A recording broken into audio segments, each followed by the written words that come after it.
En el este del Perú, la tierra desciende gradualmente desde los Andes hacia una amplia cuenca de bosque y agua. La selva amazónica aquí es densa y continua, extendiéndose por cientos de millas sin límites claros. Los ríos dominan el paisaje. Son anchos, de movimiento lento y, a menudo, las únicas rutas confiables a través del terreno. Desde arriba, el bosque parece uniforme. Desde dentro, es estratificado y cerrado. Diciembre marca el inicio de la temporada de lluvias. El aire cálido asciende desde el suelo del bosque, formando altas nubes de tormenta por la tarde. La lluvia cae con fuerza y sin aviso. La visibilidad puede cambiar en cuestión de minutos. El suelo rara vez se seca. La hojarasca cubre un terreno irregular, y árboles caídos permanecen ocultos bajo lianas y maleza. El sonido se propaga mal. La distancia es difícil de calcular. Existen asentamientos humanos a lo largo de los ríos, pero son escasos. Entre ellos se extienden largas zonas de selva deshabitada. Las carreteras son poco comunes. Las aeronaves se utilizan habitualmente para conectar pueblos remotos con el resto del país. Durante décadas, pequeños vuelos comerciales han cruzado esta región, desplazándose por encima del dosel forestal y siguiendo rutas fluviales invisibles desde el aire. A nivel del suelo, el entorno ofrece poca orientación. El dosel bloquea el sol durante gran parte del día. El bosque se repite en todas las direcciones. El movimiento es lento y físicamente exigente. El agua es abundante, pero el paso seguro no lo es. Las lesiones son difíciles de tratar. La infección es común.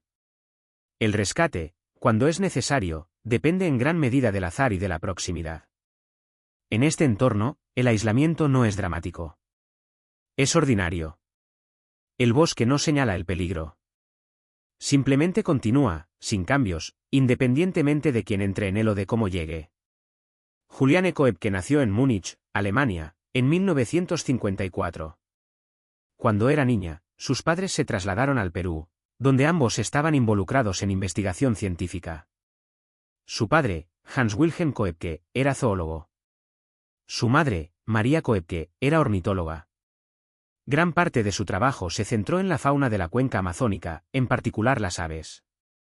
Su investigación requería largas estancias en zonas remotas, a menudo lejos de pueblos o infraestructura. Juliane pasó gran parte de su infancia en el Perú. Durante varios años, vivió con sus padres en una estación de investigación biológica en lo profundo de la selva, más tarde conocida como Panguana. La estación estaba aislada y solo era accesible por río o en pequeñas aeronaves. La vida allí seguía un ritmo práctico. Los suministros eran limitados. El desplazamiento por el bosque requería cuidado. Las rutinas diarias estaban determinadas por el clima, los insectos y el terreno, más que por horarios. Aunque Juliane no estaba entrenada como especialista en supervivencia, creció observando cómo sus padres se movían en el entorno forestal. Aprendió principios básicos a través de la exposición más que de la instrucción. Entendía que los ríos podían conducir a personas. Sabía que el agua estancada conllevaba riesgos. Estaba familiarizada con los insectos, el calor y la humedad constante. Este conocimiento era incompleto, pero estaba basado en experiencia real. Para diciembre de 1971, Juliane tenía 17 años y asistía a la escuela en Lima. Había viajado a la capital para pasar tiempo fuera de la estación de investigación y continuar su educación. A medida que se acercaban las vacaciones de Navidad, ella y su madre planearon regresar a Pucallpa, una ciudad del este del Perú, antes de continuar hacia su estación. El transporte aéreo comercial era una parte habitual del desplazamiento en el Perú en ese momento, especialmente para viajes entre la costa y la región amazónica. Los vuelos solían ser cortos y programados con frecuencia.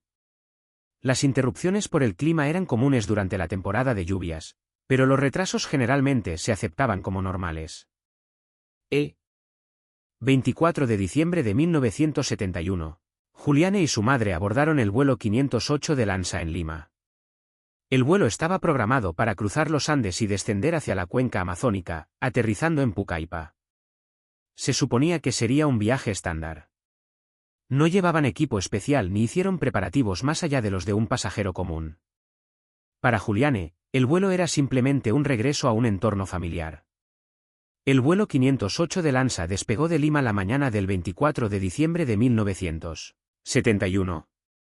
La aeronave era un Lockheed L-188A Electra, un avión turbohélice utilizado comúnmente en rutas nacionales en el Perú. A bordo viajaban pasajeros que se desplazaban por las fiestas, junto con una tripulación completa. La ruta llevaría al avión hacia el este, sobre los Andes, antes de descender hacia las tierras bajas de la cuenca amazónica. Las condiciones meteorológicas a lo largo de la ruta eran inestables. Las tormentas de diciembre eran comunes en la región, y las nubes de tormenta a menudo se formaban rápidamente sobre el bosque. A medida que la aeronave se aproximaba al lado oriental de los Andes, la tripulación encontró una turbulencia creciente. La lluvia se intensificó. La visibilidad disminuyó. El avión entró en un sistema de tormentas marcado por fuertes corrientes ascendentes y actividad eléctrica. A aproximadamente 3.000 metros sobre el bosque, la aeronave fue alcanzada por un rayo. El impacto fue repentino. La estructura del avión falló en pleno aire. El fuselaje se rompió. El evento no fue sobrevivible para la mayoría de los ocupantes. Asientos, equipaje y secciones de la aeronave fueron arrancados y dispersados hacia abajo. Juliane Coeb, que estaba sentada cerca de su madre cuando ocurrió la desintegración, aún estaba sujeta a su asiento. Lo que siguió no fue registrado por instrumentos ni testigos.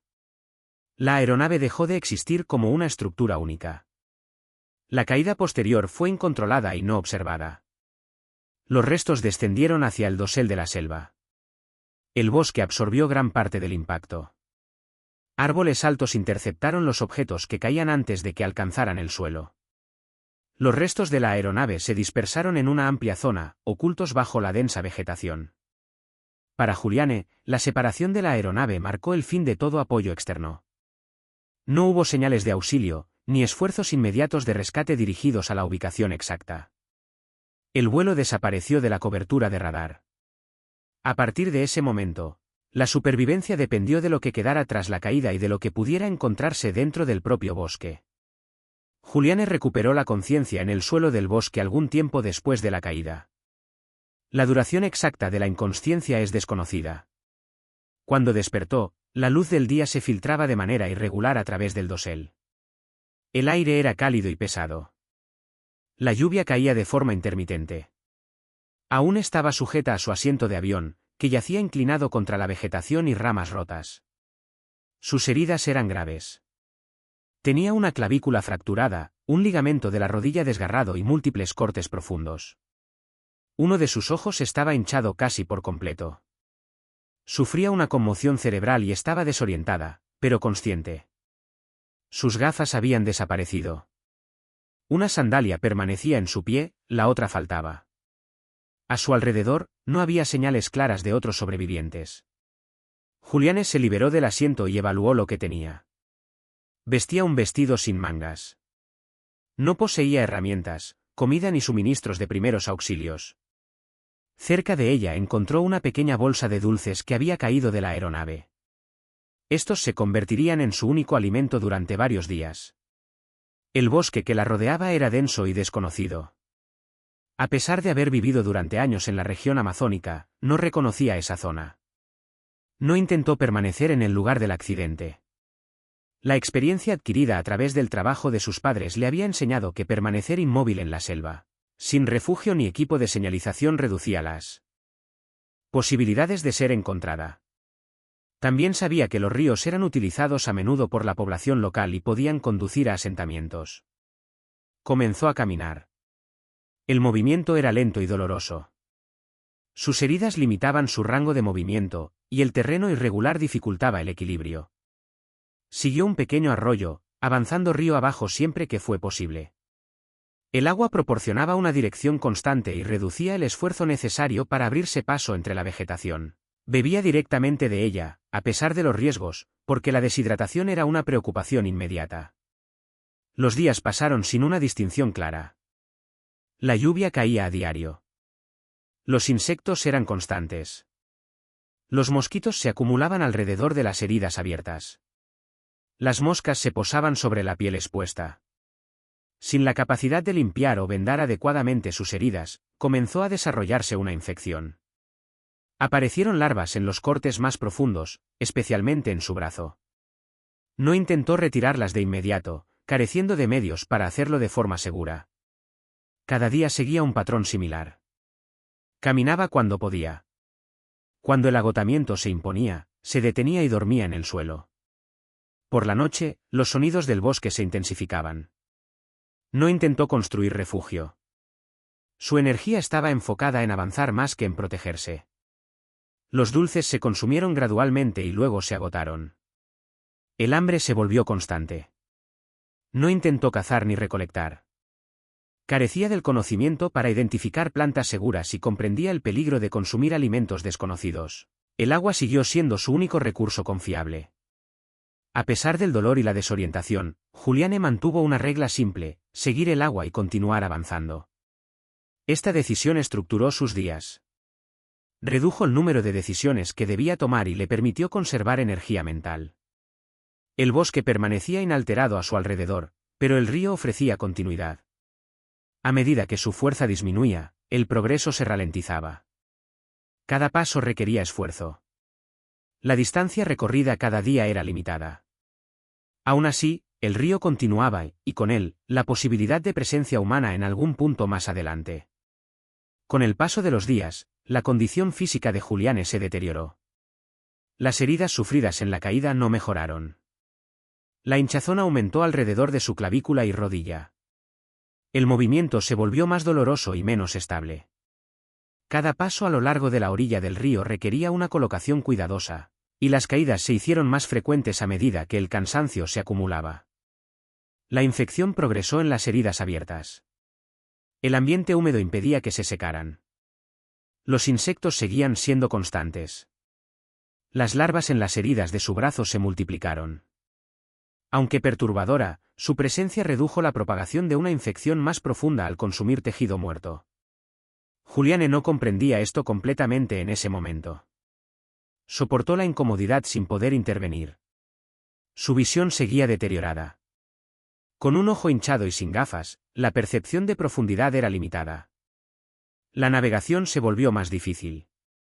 El dosel del bosque bloqueaba la luz solar directa, dificultando determinar el tiempo o la dirección más allá del flujo del agua. Los días se confundían entre sí. El sueño llegaba en intervalos cortos, interrumpido por la lluvia o los insectos. La comida ya no estaba disponible. El hambre la debilitó aún más, ralentizando su ritmo y reduciendo la concentración. Bebía continuamente del arroyo para compensar la pérdida de líquidos, consciente de que el agua no tratada conllevaba riesgos, pero incapaz de evitarlos. La diarrea siguió, agravando la deshidratación y el cansancio. La tensión psicológica aumentó a medida que la fuerza física disminuía.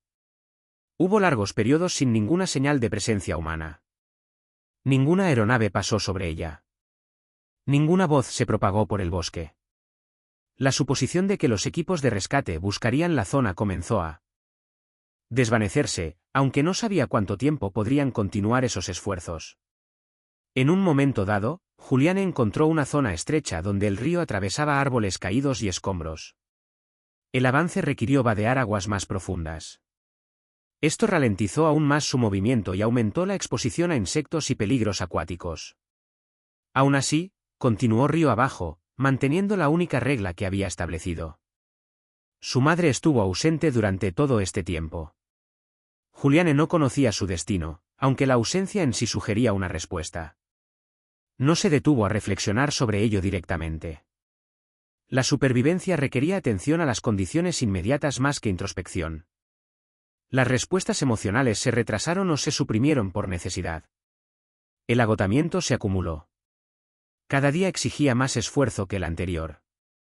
El bosque no cambió, pero Juliane sí. La pérdida de peso se hizo visible.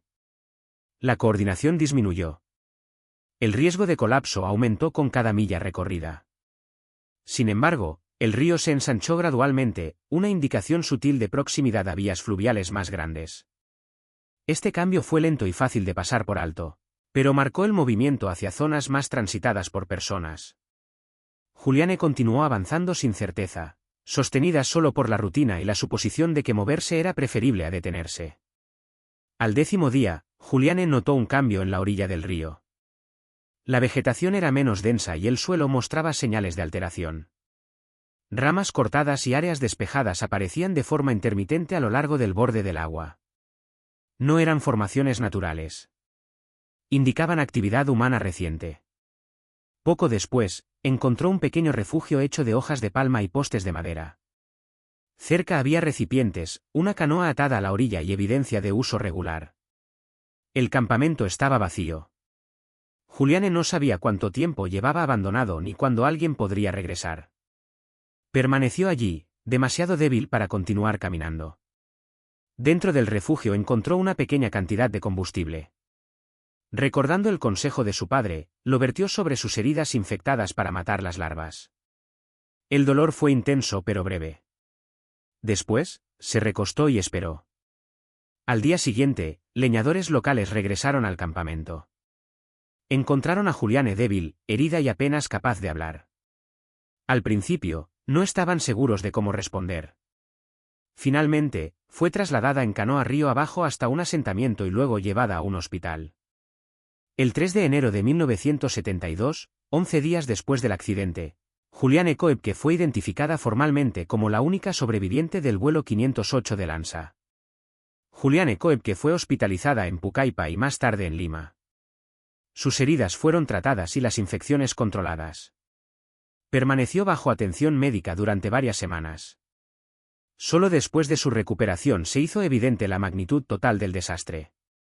Todos los demás pasajeros y miembros de la tripulación del vuelo 508 del ANSA habían muerto en el accidente o poco después. Entre ellos estaba su madre. Se llevaron a cabo esfuerzos de búsqueda en los días posteriores a la desaparición de la aeronave, pero la selva densa y el amplio campo de escombros limitaron su efectividad. Los restos del avión fueron localizados más tarde, dispersos y en gran parte inaccesibles. La supervivencia de Juliane fue confirmada después de que los equipos de rescate y las autoridades compararan las listas de pasajeros y los registros hospitalarios. En los años siguientes, Juliane regresó a Alemania y continuó su educación. Más tarde se convirtió en bióloga, especializada en mastozoología, y eventualmente regresó a la región amazónica para realizar investigaciones. Su trabajo se centró en comprender la fauna, más que en relatar su supervivencia. Habló públicamente sobre el accidente solo cuando fue necesario, manteniendo un relato medido y factual de los acontecimientos. El incidente sigue siendo uno de los ejemplos más documentados de supervivencia.